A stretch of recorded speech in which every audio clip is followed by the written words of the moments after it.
Olá, queridos, a paz do Senhor Jesus. Aqui é o Bispo Alessio de Moraes, bispo da Igreja Palavra de Cristo em Lucas do Rio Verde, Mato Grosso. Também escritor da revista bíblica Conhecendo o Espírito Santo. Estamos numa série de estudos, estudando a cada tema, a cada lição e juntos crescendo na graça e no conhecimento do Senhor. E hoje nós iremos estudar a 12ª lição, o Espírito Santo no ministério cristão. O texto base é o texto de Atos 13:2. E servindo eles ao Senhor, jejuando, disse o Espírito Santo: apartai-os a Barnabé e a Saulo para a obra que eu vos tenho chamado. Então nós vemos nesse texto que o Espírito Santo é quem diz: separa para mim, aparta para mim.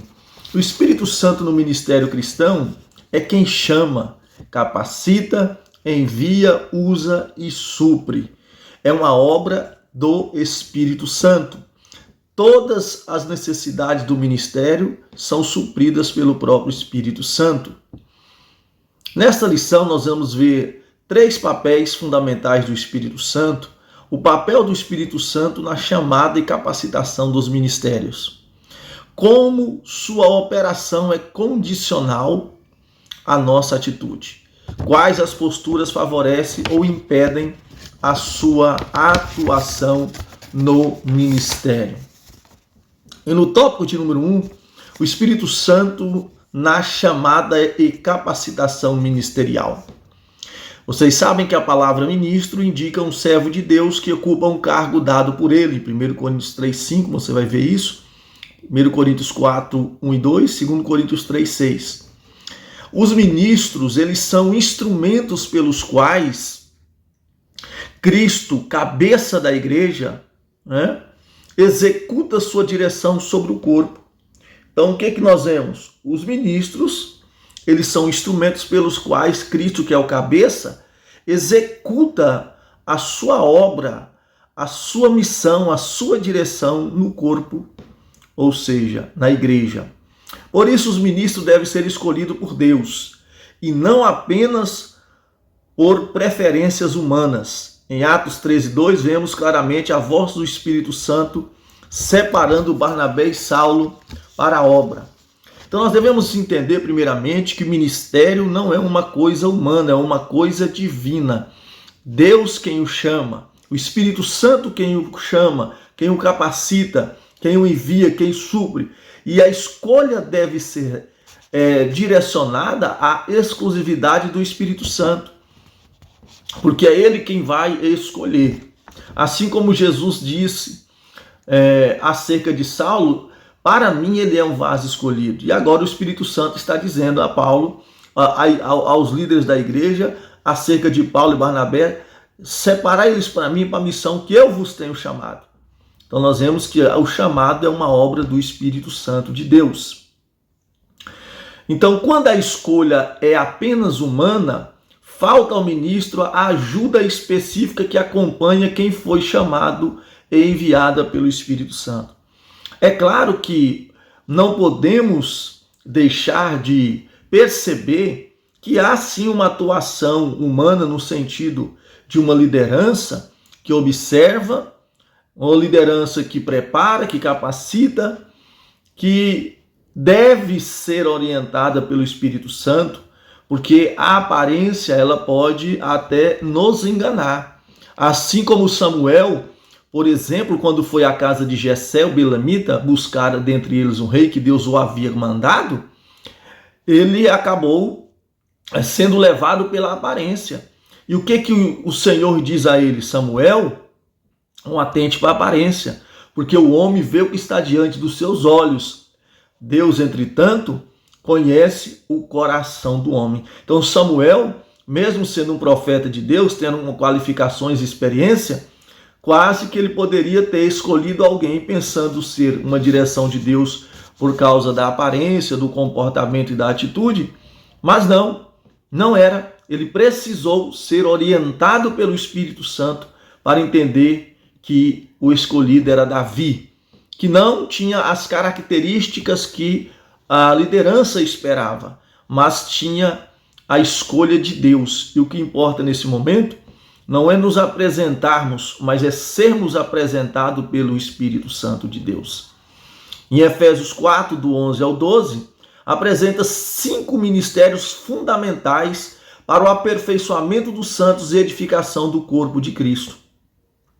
Ele começa falando sobre os apóstolos. A ele mesmo, deu uns para apóstolos.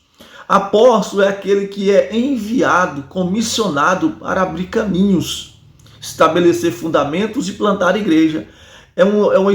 O apóstolo é o verdadeiro missionário. Ele vai o quê? Abrir caminhos. Ele vai desbravar, ele vai a lugares ainda não alcançados. Ele vai estabelecer os fundamentos da fé. E ele vai plantar novas igrejas. A exemplo do próprio apóstolo Paulo, que alcançou os povos não alcançados, que desbravou, que abriu caminhos e que fundamentou a fé das igrejas e que plantou-as também para a glória de Deus. Os profetas são conhecidos por transmitir a mensagem de Deus para a edificação, a exortação e consolação, em 1 Coríntios 14, verso de número 3. Então, o profeta é aquele que transmite a mensagem de Deus, uma mensagem que carrega um conteúdo de edificação, de exortação e de consolação para a igreja e para a glória de Deus. Os evangelistas também são desbravadores na linha de frente da evangelização. Esses, entretanto, podem até fazer um papel apostólico de abrir igrejas, de desbravar caminhos ainda não percorridos, pode ajudar na fundamentação da fé da igreja, da consolidação das doutrinas, mas a missão específica do evangelista não é plantar igreja, desbravar ou doutrinar, mas de pregar o evangelho, já fala evangelizar, levar a mensagem de salvação e levar as pessoas a Jesus, indicar o caminho e conduzi-la ao pastor que vai fazer o trabalho de apacentar. Falando de pastores, o nosso quarto ministério é o pastoral. Esse é o que cuida, apacenta o rebanho como anjos de Deus, ou da igreja. Apocalipse capítulo 2, verso, não deixa de ser como, Não é que é um anjo, semelhante, como anjo de Deus ou como anjo da igreja. Como diz em Apocalipse, ao anjo da igreja, porque ele representa Deus na igreja. Então ele tem a missão de cuidar, e esse cuidado é no sentido de ensinar, doutrinar, acompanhar, orientar, apacentar, ser presente na vida do rebanho, está ali para cumprir uma missão de preparar o rebanho, e não só cuidar, como preparar também os novos convertidos para se tornar novos obreiros, futuros apóstolos, profetas, evangelistas e missionários. Ele é um tipo de educador da fé cristã, porque ele será a ponte, ele será um instrumento que Deus está a usar para também auxiliar o Espírito Santo no chamado, ou nas pessoas que são chamadas para a preparação, porque o ministério tem uma preparação. Não é porque o Espírito Santo chama, capacita, que o ser humano chamado tem que ficar de braços cruzados. Não, tem a parte divina e a parte humana. Eu sempre digo que Deus trabalha conosco. Deus só trabalha para nós quando nós não podemos fazer. No impossível, mas no possível é uma parceria. Nós fazemos a nossa parte, Deus com certeza faz a dele. E nós temos os mestres, e os doutores, responsáveis pelo ensino sólido das Escrituras e pela perseverança ou preservação da sã doutrina, 1 Timóteo 4,16. Esses mestres e doutores são aqueles que se dedicam ao estudo e, com a graça do Espírito Santo, compreendem as doutrinas básicas e fundamentais da fé. Muitas vezes são pastores ou não, mas trabalham na fundamentação e no fortalecimento das principais doutrinas, Porque nós temos que seguir 3 pilares importantes. Nós temos as doutrinas fundamentais, que essas devem ser mantidas e jamais mexidas. Nós temos as tradições da igreja que podem e devem ser respeitadas, e nós temos as doutrinas que não são fundamentais, e nós chamamos de doutrinas de usos e costumes culturais, que devem ser também respeitadas, mas o mestre e os doutores são responsáveis para manter a igreja no caminho da sã doutrina da palavra de Deus, os ensinamentos, fundamentos da nossa fé cristã, para que nós não possamos cair nas heresias, para que nós não possamos nos desviar da verdade de Deus, porque já há muitos enganadores no mundo, usando da palavra de Deus para enganar, e Paulo advertia que haverão falsos mestres, falsos doutores que enganariam muitos, e nós temos os doutores e mestres da igreja para nos auxiliar, para que nós não possamos desviar da verdade e permanecer na verdade do Evangelho. Aí há também cargos adicionais, como presbitério, anciões, bispos, Atos 20 e 28, Tessalonicenses, Tito, capítulo 1, 5 ao 7, diáconos, como Atos 6 e 1 Timóteo 3, 8. O ponto inicial para todo o serviço ministerial é a experiência pessoal do poder do Espírito Santo. Jesus ordenou que seus discípulos não iniciassem a obra sem antes receberem poder do alto. Lucas 24, 49, Atos 1. Ou seja, Jesus ensinou aos discípulos que eles precisavam estar revestidos de poder, porque essa batalha não é uma batalha natural, não é uma guerra natural. Paulo diz em Efésios, não temos que lutar contra carne e sangue, mas temos uma luta. Ela é contra os principados e potestades e hostes das maldades nas regiões celestes. Ele diz que nós possamos estar preparados, e ele vai dar ali umas armaduras da nossa fé para o combate, inclusive foi tema da nossa revista anterior. E essa armadura, nós devemos buscá-la e nos prepararmos para essa batalha. Então, o batismo com o Espírito Santo é a base de um ministério frutífero. O Espírito Santo também comunica a chamada e revela aos líderes quem deve ser separado, conforme Atos 13, como eu já disse, o Espírito Santo revelou aos líderes da igreja que era para separar Saulo e Barnabé para a missão que Deus o havia chamado. E também concede preparação sobrenatural, sabedoria e poder. 2 Coríntios 3, 5, 6. O Espírito Santo concede preparação sobrenatural, sabedoria e poder. Romanos 15, do 18 a seguir. A melhor formação humana não substitui a capacitação que vem do Espírito Santo. A formação é importante, é necessária, mas ela não pode substituir a atuação do Espírito Santo na vida do cristão, na vida da igreja, na vida dos irmãos. Tópico 2, a operação do Espírito Santo ela é condicional. Tem uma condição, se, o Espírito Santo é soberano, opera como vento, João 3,8. Mas sua manifestação na vida e no ministério do crente relaciona-se com a atitude que este assume para com ele. Deus não força ninguém, ele esperava resposta voluntária. Apocalipse 3:20. Então é importante você saber que o Espírito Santo espera de você uma resposta positiva ao chamado. Ele não obriga, ele o chama e, mediante a sua resposta, capacita, envia e supre. Mas existem algumas atitudes que impedem, sim, a atuação do Espírito Santo. Resistir ao Espírito Santo, opor-se à sua voz e direção, Atos 7, 51, Neemias 9:30.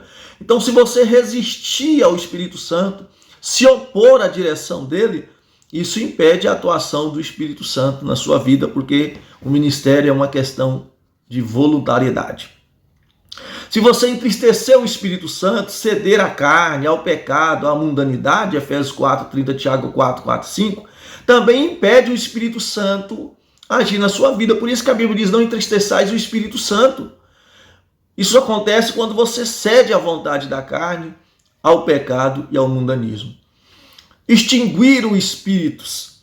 sufocar suas manifestações por medo ou por incredulidade ou exagero no controle, como está falando em 5:19, não extingais o Espírito Santo.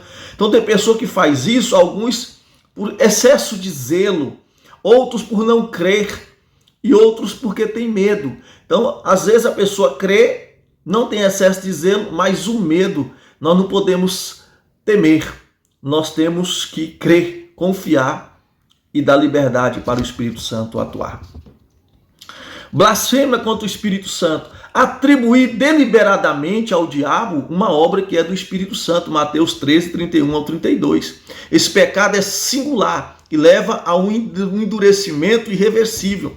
Lembra quando atacaram Jesus dizendo que ele expulsava demônio pelo espírito de Beelzebul? Atribuiu ao demônio uma obra de Deus. Ele falou, olha, toda blasfêmia dirigida ao Pai ou ao Filho pode ser perdoada, mas se fizer isso com o Espírito Santo, não é perdoado. Então, atribuir uma obra do Espírito Santo ao diabo é promover uma blasfêmia contra o Espírito Santo. Quem teme ter cometido essa blasfêmia, mas sente pesar, arrependimento e desejo de perdão, já mostra por isso mesmo que não cometeu esse pecado. Tem pessoas que têm dúvida, né? Eu acho que eu cometi, começa a ficar desesperada, chorar. Quem comete esse pecado não sente arrependimento, não é contristado, não sente o desejo de perdoar, não volta atrás, é irreversível. Se a pessoa ela sente o pesar, o arrependimento, é porque ela não cometeu a blasfêmia contra o Espírito Santo. Mas também existem as atitudes que favorecem a atuação do Espírito Santo. Primeiro, pureza no coração, santidade e boa consciência diante de Deus. Mateus 5:8, 1 Timóteo 1:18 ao 19 e 3:9. A pureza no coração, manter o coração puro, o coração limpo, vai favorecer a atuação do Espírito Santo. Número 2, a obediência. Deus dá o Espírito àqueles que lhe obedecem, Atos 5:31, João 14, verso 21. Por isso que ele diz assim, é o Espírito que eu vos darei a paz, né? O Espírito Santo, porque o mundo não conhece e não pode conhecer porque não obedece a Deus. Mas nós que obedecemos, ele nos dá o Espírito sem medida, na plenitude, para que possamos atuar no ministério. Também é necessário fé e humildade. Sem fé é impossível agradar a Deus. Hebreus 11:6.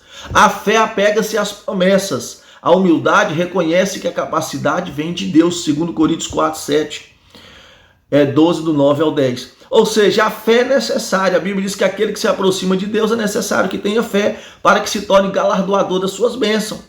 Sem fé é impossível agradar a Deus. Então, o que favorece o Espírito Santo é nós termos fé, e a fé vem pelo ouvir a palavra de Deus. E a humildade é a capacidade de reconhecer que nada vem de nós mesmos, mas que é bondade de Deus, que é graça divina. O tópico de número 3, o Espírito Santo operando através dos ministros. O Espírito Santo ele é o ativador da obra do Senhor. É sempre quem opera, mas ele o faz por meio dos seus servos, que estão disponíveis para serem usados. Atos 14:27, 15:4, Marcos 16:20. Então o Espírito Santo ele é o ativador, mas ele faz isso por meio do quem? Dos servos de Deus, do obreiro e da obreira que estão na disponibilidade do Espírito Santo. O Espírito Santo guia os servos de Deus em decisões ministeriais, abrindo e fechando portas, dando direções pacíficas. Atos 10, 11, 20, Atos 16, 9 e 10.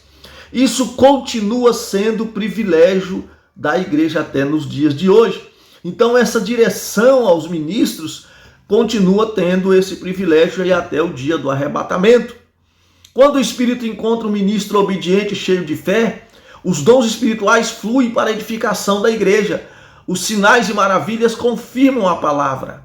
O evangelho se espalha, apesar da oposição, a excelência do poder de Deus, mas ele decidiu operar através dos vasos de barro. Então a excelência é do poder de Deus, mas Deus decidiu operar por meio dos vasos de barro.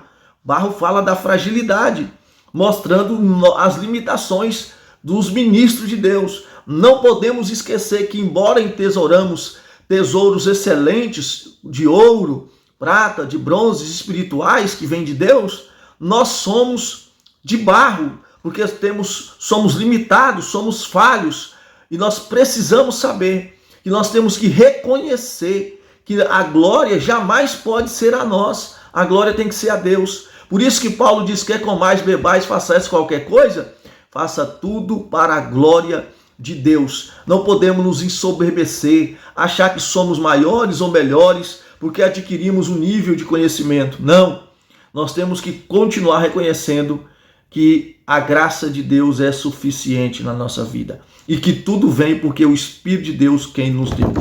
Chegamos ao final de mais uma aula e concluímos então essa aula da seguinte forma, recordando que o ministério cristão nasce na chamada e na capacitação do Espírito Santo e na operação do mesmo, em muitos aspectos condicionada à nossa atitude. Sem participação ativa do Espírito Santo, o ministério se torna apenas esforços humanos, sem poder nem fruto e não é duradouro.